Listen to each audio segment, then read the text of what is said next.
Hello everyone, natay ready to pull out diri nga Hyundai Porter 2 single cab. Color is black blue. So money ang setup. With chrome accessories na nga tuang unit, mo ni siyang inclusion. With chrome accessories and then semi-loaded nga speaker. Tint ang iyang window pati ang iyang windshield. So capacity sa tuang unit is 1.5 tons capacity.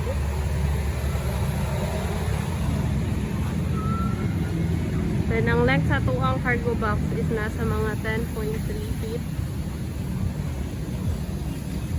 So again, this is 4x2.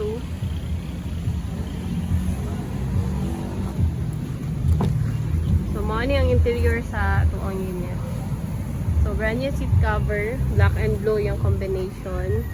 And then, ang atong makina is nasa may passenger side. Makina is D4CB timing chain. Manual ang atuang transmission.